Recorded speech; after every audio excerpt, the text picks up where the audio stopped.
For this session, I've moved to a third sample drawing.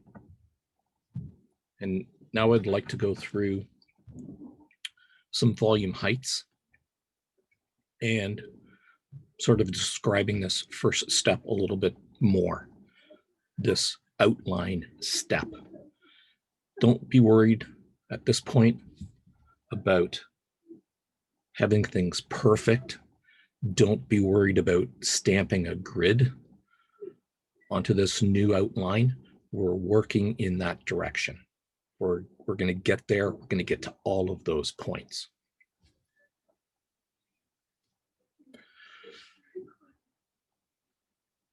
First thing is you're concerned about the outline of the building and proportionately making it something like my markup, but making sure that you double check the building area. If it's too big, you're causing yourself unnecessary work. In this particular example, this is a one-sided shop. And I'm first going to talk about volumes. So our shop volume is going to be our very tallest volume. For a one-sided shop, no need for the top of steel to be any more than about 62 to 6,400. If you have a two-sided shop, obviously the joists are going to get a little bit deeper, and you may want to bump that up to something like 6,600 to 6,800, just to allow for the joist. Shop volume. Next is the service drive-through, service check-in, and admin. So in this case, I see all of this area here being admin, and I'm lumping parts in with that because I'm talking about building volumes, building height. Service drive-through, service check-in, admin, including parts. Building volume around 4,400, and that can vary. It could be anywhere from 4,200 to 4,600. Now I happen to be using all even numbers here. I'm just keeping things rough. We're dealing with things at the macro level. You do have a slight window of opportunity to tweak those slightly, but I want you to work towards getting these generic walls with no detail, no hatching, very, very light. I want you to get, once you get the outline, I want you to get to a wall thickness, because we're going to start to very quickly with next week's content, we're going to start to place columns and stamp a grid onto this new layout. And our last volume, if we call this the showroom, and this dotted line here represents the change in volume from one to the other. The showroom does not need to be huge.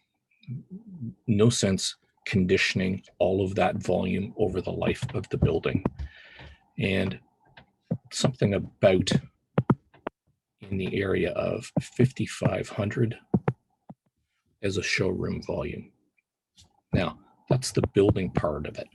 There's nothing to say that there's not an element on a front wall or a side wall that is the accent to that volume, whether that be an entrance, whether it be signage, or whether it's just an accent to break up the monotony of a curtain wall.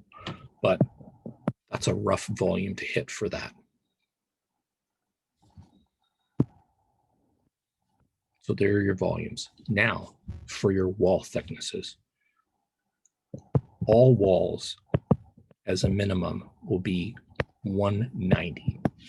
And don't worry about if they're block, steel stud and insulation, precast panel. Don't worry about any of that stuff, because that has nothing to do with the first two drawings. For the structural drawings, the outside wall is not the focus. It's a placeholder. That's why the walls can be generic. Minimum is 190.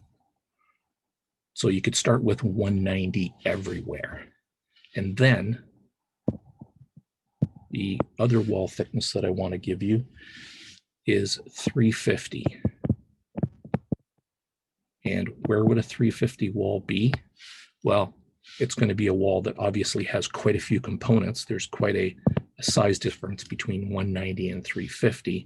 So a 350 wall you may think of as being an administrative wall or a wall that has high visibility. Most of that extra thickness comes from the fact of having some kind of masonry or precast or stone cladding.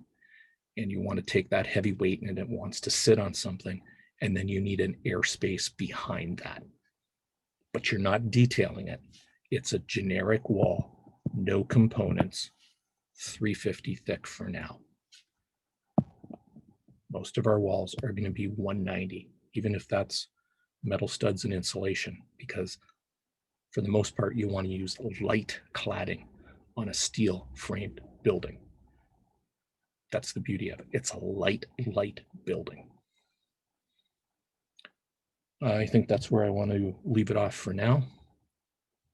This is the third video. Obviously, it ties in with the second video. And I'm going to pause this now, or actually end it, and get this up to YouTube. That's all for now.